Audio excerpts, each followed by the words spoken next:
हैं। अब देखो, तो 12 का फैक्टर अगर हम फाइंड आउट करेंगे यहाँ पे, तो देखना क्या है कि कितने नंबर है जो 12 को कम्प्लीटली डिवाइड कर सकते हैं। 1 हो गया, 1 तो हर एक नंबर को डिविजिबल कर सकता है, मतलब कम्प्लीटली डिवाइड कर सकता है। तो 1 हो गया, 2 हो गया, 2 से ये डिविजिबल है, 2 6 जा 12। उसके बाद तुम्हारा 3 हो गया, 4 हो गया, 3 4 जा 12, 4 3 जा 12, देन 6 हो गया, उसके बाद 12 हो गया। तो 12 का फैक्टर क्या क्या हो गया? 1 2 3 4 6 एंड 12। अगर हम 5 का फैक्टर फाइंड आउट करेंगे अभी, किसका? 5 का। तो 5 का फैक्टर फाइंड आउट करेंगे, मतलब ऐसा कितने नंबर है जो 5 को कम्प्लीटली डिवाइड कर सकते हैं? वो हो गया तुम्हारा 1 एंड 5। और कुछ नंबर है ही नहीं जो 5 को कम्प्लीटली डिवाइड कर सकता है। तो ये हो गया 1 and 5 are the factors of 5। मान लो मेरे पास फाइंड आउट करना है तुम्हारा 9। 9 का फैक्टर क्या होगा? 9 का फैक्टर हो गया 1 है, 3 से डिविजिबल है 9, उसके बाद 9। इसका there are 3 factors of 9, 1 3 and 9। अगर हम 10 की बात करेंगे यहाँ पे, find out the factors of 10। 10 का फैक्टर क्या होगा? वही 1 होगा, 2 होगा, 5 होगा, 10 होगा। तो 1 से डिविजिबल है, 2 से डिविजिबल है, 5 से भी डिविजिबल है, 10 से भी डिविजिबल है 10। मतलब these numbers 1 2 5 and 10 are the factors of 10। तो ये फैक्टर हो गया, मतलब उसका कुछ प्रॉपर्टीज हम देखेंगे। एक फैक्टर क्या क्या प्रॉपर्टी को फॉलो करता है, प्रॉपर्टी नहीं, उसका जो कंडीशंस है। क्या कंडीशंस है? देखो, पहला है फैक्टर्स आर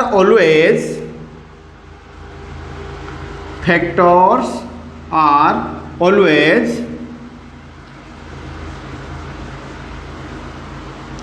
लेस देन और equal to the given number. मतलब क्या है? देखो, मैंने यहाँ पे 4 नंबर का फैक्टर निकाला है। तो यहाँ पे देखो, जिसका भी फैक्टर निकल रहा है वो क्या होगा? The factors are always less than और equal to the given number. मतलब देखो, यहाँ पे हम 12 का फैक्टर निकाल रहे हैं, तो 12 का फैक्टर क्या हो गया? 1 2 3 4 6 एंड 12। तो देखो, यहाँ पे 12 का जितना भी फैक्टर है वो 12 से इक्वल है, नहीं तो 12 से छोटा है, लेस देन 12। इसी तरह यहाँ पे देखो 5 का जितने भी फैक्टर हमने फाइंड आउट किया, यहाँ पे 2 ही है, मतलब 2 ही फैक्टर है 5 का। तो देखो, इक्वल टू 5 ये नंबर के साथ इक्वल हो रहा है, नहीं तो छोटा हो रहा है। 9 का फैक्टर देखो, 9 से इक्वल होगा, नहीं तो 9 से छोटा होगा। 10 का फैक्टर देखो, 10 से इक्वल होगा, नहीं तो 10 से छोटा होगा। तो these are the criteria for factors. Factors क्या हो गया? Factors are always less than और equal to the given number. मतलब हम किसी भी नंबर का अगर फैक्टर फाइंड आउट करेंगे, उसका जितना भी फैक्टर होगा वो सारा फैक्टर उस नंबर के साथ इक्वल होगा, नहीं तो उस नंबर से छोटा होगा। ये फैक्टर का एक क्राइटेरिया है। सेकेंड क्राइटेरिया क्या है? Every factors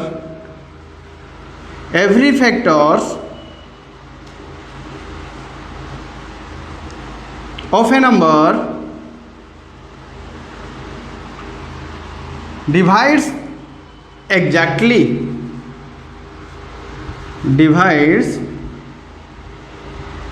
completely। मतलब क्या है? देखो, every factors of A number divides completely. मतलब डिवाइड्स कंप्लीट मतलब वो नंबर को वो कंप्लीटली डिवाइड कर सकता है। 12 का जितना भी फैक्टर होगा वो 12 को कंप्लीटली डिवाइड कर सकता है, मैंने कहा डेफिनेशन में। तो ये हो गया सेकेंड पॉइंट। थर्ड पॉइंट में हम क्या देखेंगे? 1 and the number itself are the factors of every number.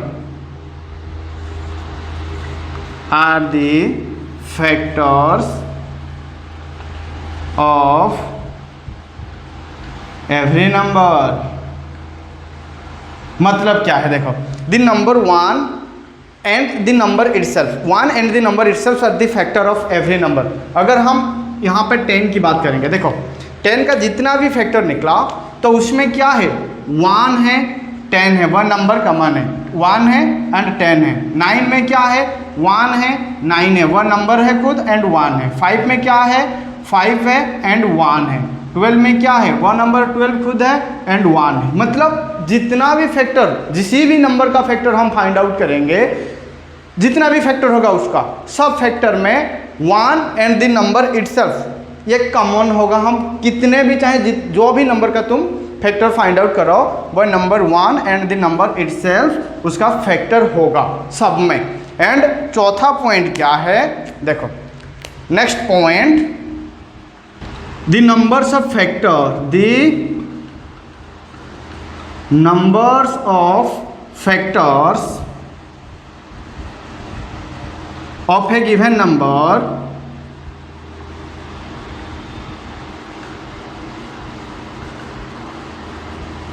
are finite, मतलब क्या है, देखो यहाँ पे हम यहाँ पे ये चारों नंबर का जब फैक्टर फाइंड आउट कर लिया, यहाँ पे ये क्या है, the numbers of factor of a given number of are finite. Finite का मतलब क्या है, नॉट इनफाइनाइट। फाइनाइट का मतलब क्या है, नॉट इनफाइनाइट, मतलब वो सीमित है, वो सीमित है, मतलब हम उसे काउंट कर पाएंगे कि उसका कितना फैक्टर हो सकता है। जैसे यहाँ पे 12 का फैक्टर कितना है, 1 2 3 4 5 6, देयर आर 6 फैक्टर्स ऑफ 12। यहाँ पे 5 का फैक्टर कितना है, 2 ही फैक्टर है, मतलब काउंटेबल, हम उसे काउंट कर पाएंगे, कुछ लिमिटेड होगा उसका फैक्टर्स। जैसे 9 का हो गया 1 3 एंड 9, उसका 3 ही फैक्टर है। जैसे 10 का हो गया, 10 का फैक्टर क्या है, 1 2 5 10, मतलब फाइनाइट आ रहा है। तो this is the 4 point of this, जो उसका प्रॉपर्टीज है फैक्टर्स का, the numbers of factors of a given numbers are finite, मतलब इनफाइनाइट नहीं है, कुछ लिमिटेड है, उसका फैक्टर्स आर लिमिटेड। तो ये हो गया फैक्टर्स। नेक्स्ट पढ़ेंगे हम कॉमन फैक्टर क्या है। देखो common factor,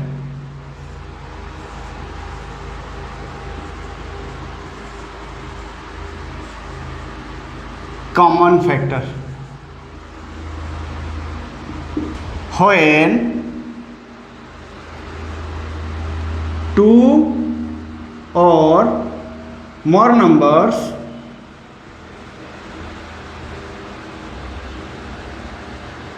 have same factor, have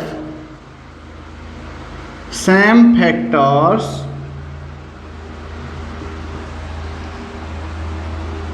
then these factors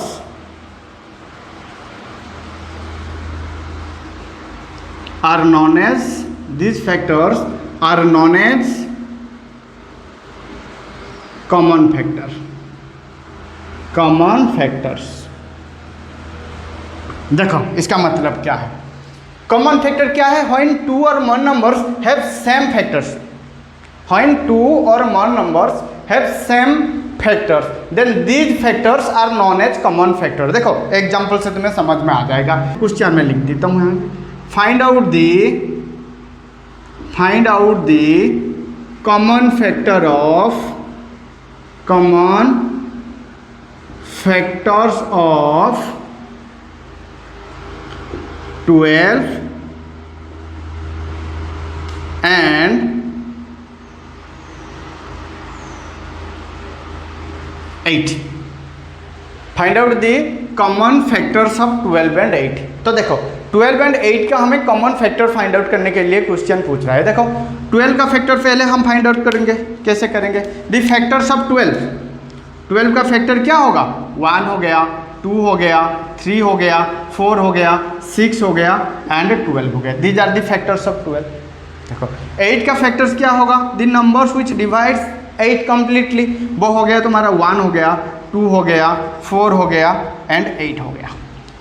ठीक है, तो ये 8 का फैक्टर हो गया 1 2 4 एंड 8। 12 का फैक्टर हो गया 1 2 3 4 6 एंड 12। देखो common factor, so the common factor, देखो ये 12 एंड 8 का जितना फैक्टर निकला, कॉमन क्या है यहाँ पे, देखो 1 कॉमन है यहाँ पे, 2 कॉमन है यहाँ पे, 4 कॉमन है यहाँ पे, मतलब 4 12 में भी है, 8 में भी है, और क्या कॉमन है, और कुछ कॉमन नहीं है। मतलब the common factor of 12 and 8 are क्या होगा, 1 2 and 4। These are the common factors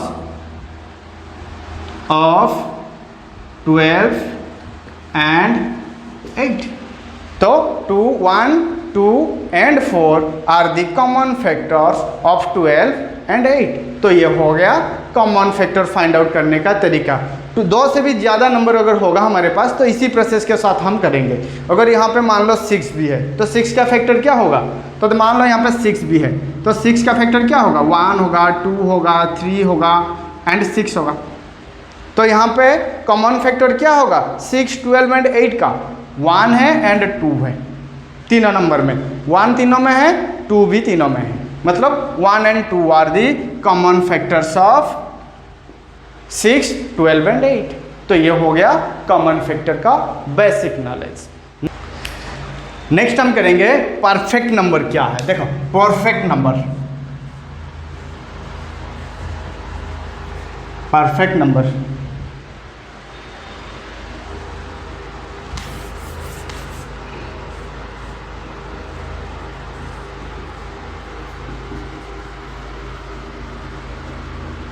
perfect number क्या है, देखो if the sum of all the factors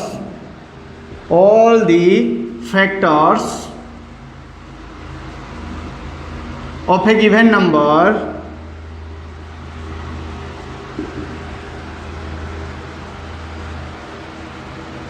is twice of that number,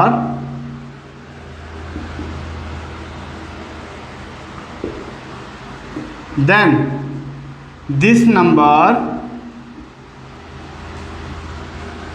is said to be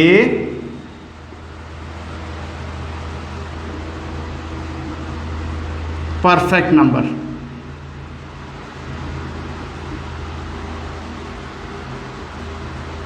क्या है देखो मतलब, if the sum of all the factors of a given number is twice of that number, then this number is said to be perfect number।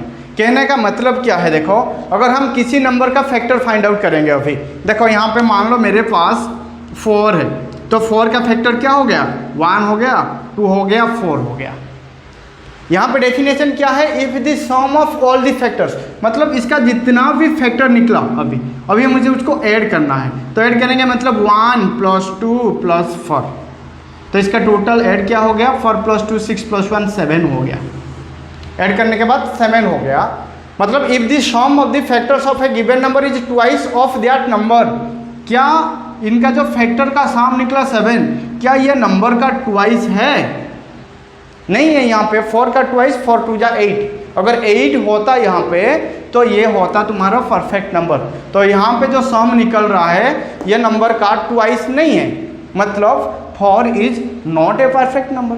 तो देखो एक perfect number का example हम ले लेते हैं अभी, जैसे तुम्हारा 6 हो गया, 6 का फैक्टर क्या है, 1 है, 2 है, 3 है एंड 6 है, ठीक है। तो इनका फैक्टर का सम क्या होगा, 1 + 2 + 3 + 6, ऐड करने के बाद कितना होगा यहाँ पे 12। देखो 6 का ट्वाइस 12 है, मतलब इनका फैक्टर का sum the twice of that number, मतलब 6 इज ए परफेक्ट नंबर।